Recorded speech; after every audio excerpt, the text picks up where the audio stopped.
அண்மை செய்தி. கோவையில் பாலியல் வன்கொடுமைக்கு உள்ளாக்கப்பட்ட மாணவியை கண்டுபிடிக்க தாமதம் ஏன் என்று எதிர்க்கட்சித் தலைவர் இபிஎஸ் கேள்வி கேட்டிருக்கிறார். 4 மணி நேரம் 25 நிமிடம் மாணவியை கண்டுபிடிக்காமல் காவல்துறை என்ன செய்து கொண்டிருந்தது என்ற கேள்வியையும் அவர் எழுப்பியிருக்கிறார். விவரங்களை தர இருக்கிறார் செய்தியாளர் ராஜேஷ். விவரங்களை வழங்கலாம்.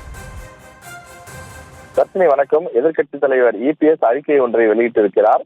அதில் கோவை கல்லூரி மாணவி பாலியல் வன்கொடுமை வழக்கு பற்றிய அந்த விளக்கம் அளித்த கோவை காவல் ஆணையர் சரவணசுந்தர், ஞாயிற்றுக்கிழமை இரவு 11:20 மணிக்கு காவல்துறைக்கு மாணவியின் நண்பர் தொடர்பு கொண்டு உதவி கோரியதாகவும் 11:35 மணிக்கு சம்பவம் நடந்த இடத்திற்கு வந்த காவல்துறையினர் மறுநாள் அதிகாலை 4 மணிக்குத்தான் மாணவியை கண்டதாகவும், அதுவும் அம்மாணவி தானாக வந்து சேர்ந்ததாகவும் தெரிவித்தார்.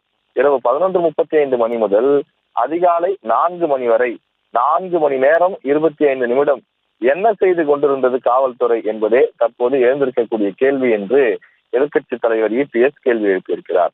குற்றவாளிகளை பிடித்து விட்டதாக தம்பட்டம் அடித்துக் கொள்ளும் முதலமைச்சர் தனது காவல்துறையால் சம்பவ இடத்திற்கு நின்று கொண்டே 4.5 மணி நேரமாக பாதிக்கப்பட்ட மாணவியை கண்டுபிடிக்க முடியாமல் போனது ஏன் எனவும் கேள்வி எழுப்பியிருக்கிறார்.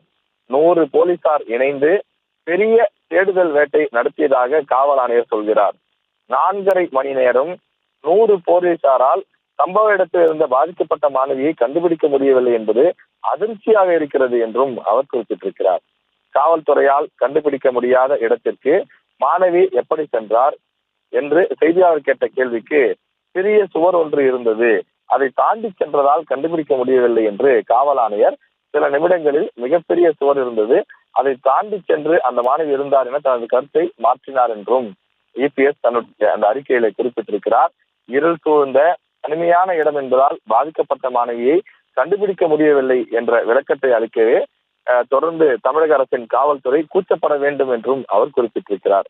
நள்ளிரவில் ஒரு பெண்ணை சம்பவ இடத்தில் தேடி கண்டுபிடிக்க தமிழக காவல்துறைக்கு ஏன் முடியவில்லை என்றும், இதை ஒரு ஒப்புதல் வாக்குமூலமாகவே அரசு கொடுத்திருக்கிறது என்றும் அவர் குறிப்பிட்டிருக்கின்றார்.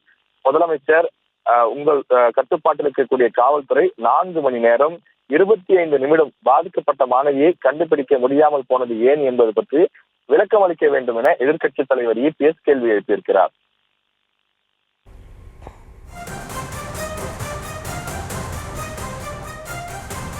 விவரங்களுக்கு நன்றி.